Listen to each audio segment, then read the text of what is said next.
এলাকাবাসী, উপস্থিত মা বোনেরা, উপস্থিত ভাইরা, আমার দলীয় সহকর্মীবৃন্দ এবং নেতৃবৃন্দ এবং আমার ধানের শীষের প্রার্থী আমার ছোট ভাই হাবিব, আসসালামু আলাইকুম।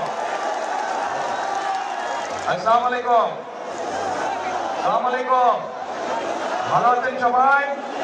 আলহামদুলিল্লাহ।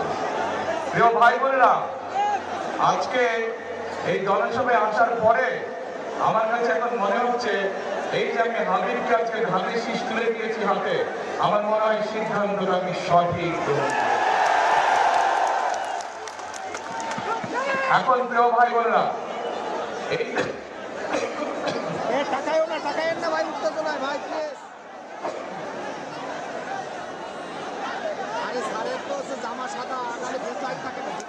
এই যে নির্বাচনী জনসভা, এই নির্বাচনী জনসভার যে মঞ্চ, এই মঞ্চের সামনে কতগুলো মানুষ বসে আছে।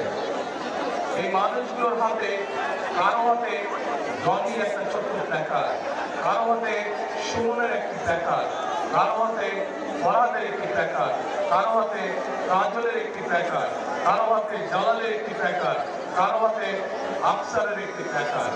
এই যে মানুষগুলো, এরকম মানুষ আরো আছে সারা ঢাকা শহরে, সারা বাংলাদেশে।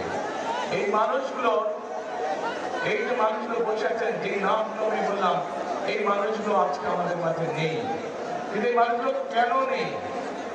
এই মানুষগুলো এই যে 12 তারিখে নির্বাচনে যে আপনারা ভোট দিতে যাবেন, অর্থাৎ আপনাদের যে রাজনৈতিক অধিকার আপনারা প্রয়োগ করতে যাচ্ছেন, এই অধিকার আদায়ের জন্য এই মানুষগুলোকে শহীদ হতে হয়েছে। এই মানুষগুলো সহ আরো লক্ষ লক্ষ মানুষ অবর্ণনীয় নির্যাতন, অত্যাচার সহ্য করছে, কিন্তু তারা বাংলাদেশের মানুষের অধিকারকে প্রতিষ্ঠিত করেছে। তারা এই দেশ থেকে স্বৈরাচারকে গত 5ই আগস্ট বিদায় করেছে। প্রিয় ভাই বোনেরা, আজ 12 তারিখে বাংলাদেশের মানুষের বহুল প্রত্যাশিত সেই নির্বাচন, যেখানে মানুষ তার ইচ্ছা মতন, তার পছন্দের মতন মানুষদেরকে ভোট দিতে চায়, সেই পরিস্থিতি আজকে তৈরি হয়েছে।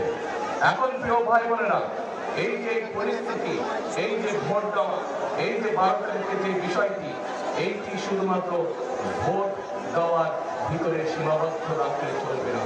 যেমন আমরা ভোট দিব, বাংলাদেশের মানুষ ভোট দিয়ে তাদের প্রকৃত জনপ্রতিনিধি, প্রকৃত বন্ধুকে বের করে নিয়ে আসবে, নির্বাচিত করবে, নির্ধারিত করবে। ঠিক একইভাবে এই নির্বাচনটি কিন্তু হতে হবে আরেকটি লক্ষ্য, এই নির্বাচনের আরেকটি উদ্দেশ্য থাকবে।